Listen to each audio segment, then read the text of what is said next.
Hello Internet. I'm going to stick some gems on my nail. Since you're here, you can watch me do it.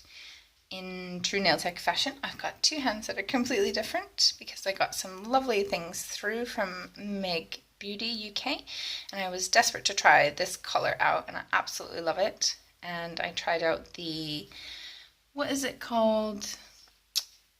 Baroque My Pasta Gold Baroque Gel, I think it is. And that's really quite pretty as well. I've encapsulated that. And the gold is from Meg as well. I absolutely love them. So if you're doing this on a client, you can go ahead and start right from the color coat. But because I've already top coated this nail, I'm just going to give it a quick buff.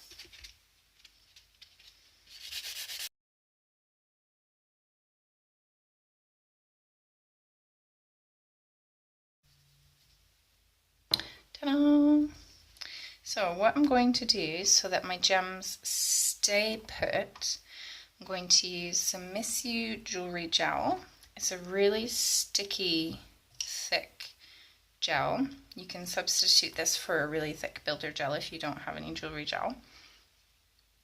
I'm going to put quite a good bit of it on.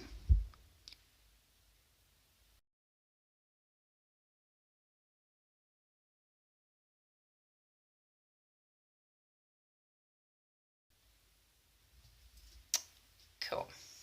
And then I'm not going to cure it. You've probably seen a lot of people do this. I think the first person I saw do this was Tony Lee. I'm going to put on some no wipe top coat. This is from Essential Nails. You should probably always use the same brand when you're mixing things like this, but I don't have any Missu top coat, so I'm winging it. So on with the no wipe top coat. And I'm still not going to cure it. I'm going to take my gem picker and I'm going to pick up some gems. I'm absolutely terrible at gem arrangements. I never know where to put them. So I think I'm just going to do the whole nail for this tutorial because that will be the easiest. If you haven't got a gem picker yet, you definitely need one of these in your life. It makes everything so much easier. Well, not everything, obviously. It doesn't cook my dinner for me, but I used to struggle a lot picking up gems with tweezers, and I've tried using a dotting tool, dipped in a little bit of base coat or top coat, and still that was quite problematic as well. So when you're pushing the gems down in whatever method you're using, you want to make sure that they're pushed all the way down because any gel that's underneath of them will not cure. So push them down, make sure that all the gel squeezes out from underneath, and then you will have like a little lip of gel that goes around the outside of the crystals, and then that will cure and it'll stay put.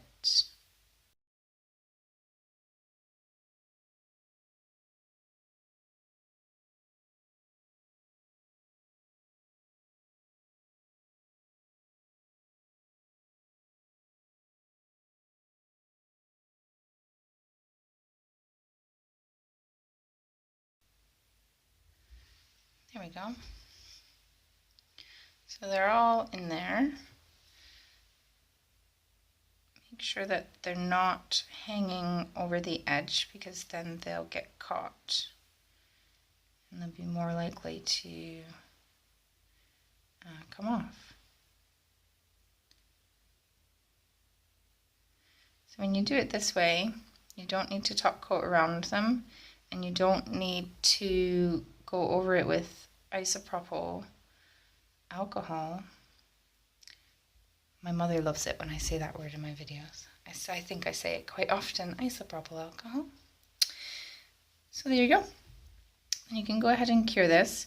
If you normally cure your gels for 60 seconds, I recommend curing this for 90 seconds, just to make sure that everything is in place. So I'm going to go ahead and do that now, and then we'll have a look and see how sturdy they are. Okay, so I actually cured that for 120 seconds because I lost count of my timer. It only goes in 60-second intervals. So there's no sticky residue because we put the no wipe top coat on top of the jewelry gel, or the builder gel if you use the builder gel. And I think these, I mean, I'm pushing on that really hard. That is not going anywhere. These gems are stuck in there until you want to take them off. So you can use the same technique when you're using crystal pixies. Just make sure that you don't do such a thick layer of the sticky gel, because they'll sink down into it and they won't, they'll lose their shine. You want them to just kind of halfway go down, so don't do as thick of a layer with the jewelry gel and then put the non-wipe top coat on top as well, but just do a thin layer of that as well. Shall I do that now? Yeah, I wondered what the crystal pixies would look like on this nail. So let's, like on this color, so let's buff this. And we'll have a look. Okay, so get your builder gel, or your jewelry gel, or your gummy gel. Max Estrada does a gummy gel as well that would work good for this. So I'm going to put just a thin layer on.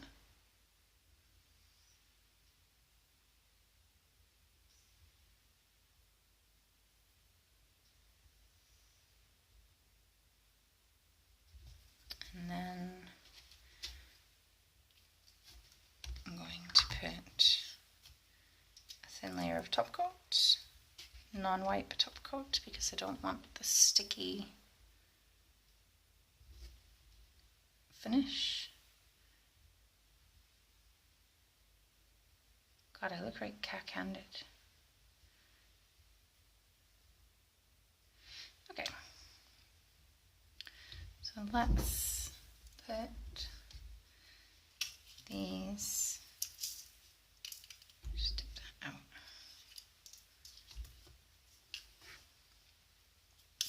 These I got from Urban Sparkles. I have some Swarovski ones as well. Oh shit. But they look exactly the same, so I'll just be buying mine from Urban Sparkles because they're like 10 times cheaper. I'm going to sprinkle these on.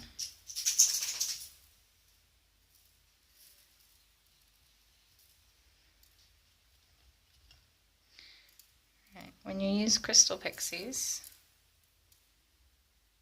you need to make sure that they're all laying flat.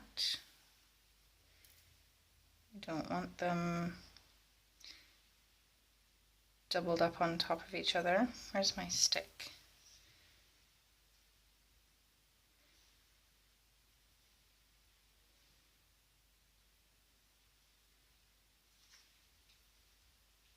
And keep them away from the sides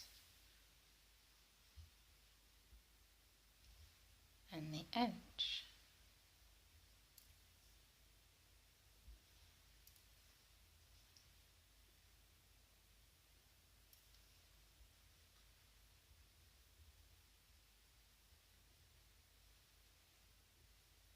Well, that's quite pretty. I wasn't sure if it would look good over top of the red, but it does actually. I mean, it doesn't really go with my gold Baroque gel, but you know what? I don't care. I'm only going to have these on for 5 minutes anyway before I decide I want to try something else.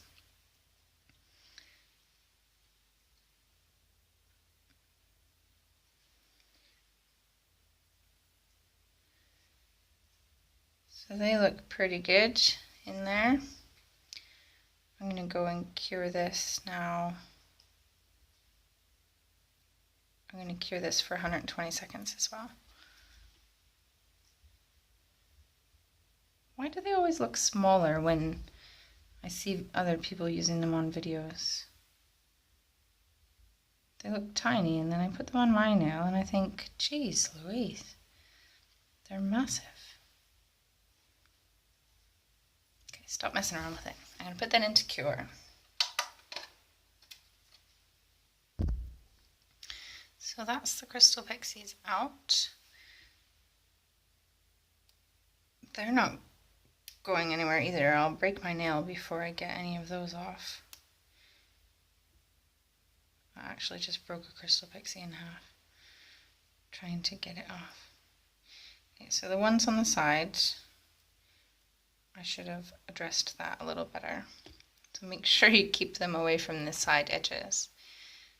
But you can use this technique with Crystal Pixies. You can use it with gems. You can use it when you're doing just a single gem or just a small gem cluster.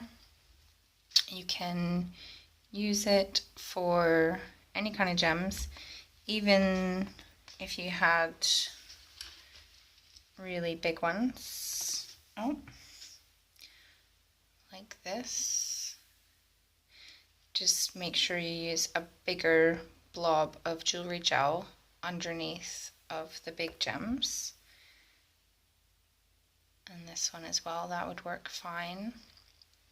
Pearls, even the little 3D gems, you can definitely use this technique with these ones as well, the ones that aren't flat back. So there you go. Now you know how I do it, and I've never had any problems with gems coming off. So try this technique the next time that you have a client ask for gems and let me know how you get on. If you need any troubleshooting, send me a message or comment on this video. Thanks for watching. Don't forget you can subscribe to my channel if you haven't already, and you can follow me on all of the Facebooks and Instagrams and on my blog and everything, so you know exactly what I'm up to. See you next time.